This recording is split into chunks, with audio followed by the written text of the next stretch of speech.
বাচ্চারা দেখো আমি কাকে নিয়ে এসেছি। আরে ম্যাম, আপনি এটা কাকে নিয়ে এসেছেন? আমার জমজ ভাইকে। হ্যাঁ বাচ্চারা, এ হচ্ছে রোবট, এর নাম বয়রা রোবট। আরে ম্যাম, এর আবার কি দরকার ছিল? দরকার আছে, আজ থেকে এ আমার সব কাজ করবে। আর তোরা যদি কিছু বদমাইশি করিস তাহলে এসে আমাকে বলে দিবে। আরে ম্যাম তো আমাদের বিপদেই ফেলে দিল। দুটো মোবাইল নিয়ে পছন্দ করো। আরে ম্যাম আমাকে কিছু বলে না, তুই বলার কে?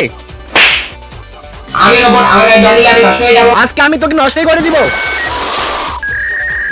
আরে তোরা জানিস আমার একটা ভুল হয়ে গেছে। ভুল? কিরকম ভুল? ম্যামের রোবটের উপর জল ফেলে ওকে নষ্ট করে দিয়েছি। কি?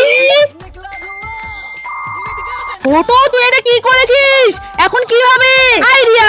রোবট তুমি একটু হোমওয়ার্কগুলো চেক করো তো। রোবট আমার হাতগুলো একটু টিপে দাও তো। আবে সালে, আমার একটু মাথাটা টিপে দাও। আমি কিন্তু তাহলে কি যাই বলি তাই শুনবো? আরে তুই তো রোবট, তুই এভাবে বলছিস কেন? আমি রোবট না, আমি বয়রা। সত্যি বল, আমার রোবট কোথায়? ম্যাম, আপনার রোবটটাকে ফুটো জল ফেলে নষ্ট করে দিয়েছে। কি?